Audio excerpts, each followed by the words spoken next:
ನನ್ನ ಬಗ್ಗೆ ಮಾತನಾಡುವಾಗ ಎಚ್ಚರವಿರಲಿ. ನನ್ನ ಸಂಬಳವನ್ನ ಶಿಕ್ಷಕರಿಗೆ ನೀಡ್ತಾ ಇದ್ದೇನೆ. ಇದು ಪಾಪದ ಹಣ ಅಲ್ಲ ಎಂದು ಚೆಲುವಣ್ಣನಿಗೆ ಎಚ್ಡಿಕೆ ಟಾಂಗ್.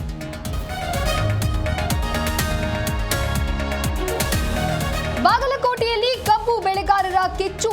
ಕಾಚರಕಿಯಲ್ಲಿ ರಸ್ತೆ ತಡೆ ನಡೆಸಿ ಪ್ರತಿಭಟನೆ. ಸರ್ಕಾರದ ವಿರುದ್ಧ ಧಿಕ್ಕಾರ ಕೂಗಿ ಆಕ್ರೋಶ.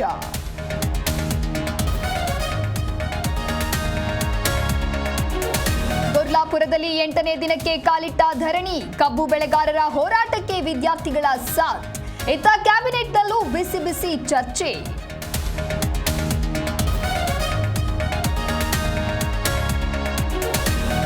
ಮಹಾರಾಷ್ಟ್ರ ರೀತಿ ಬೆಲೆ ನಿಗದಿ ಆಗಲ್ಲ. ರೈತರಿಗೆ ಅನುಕೂಲವಾಗಿ ಕಾರ್ಖಾನೆ ಉಳಿಬೇಕು. ಬೆಳಗಾವಿ ಉಸ್ತುವಾರಿ ಸಚಿವ ಸತೀಶ್ ಹೇಳಿಕೆ.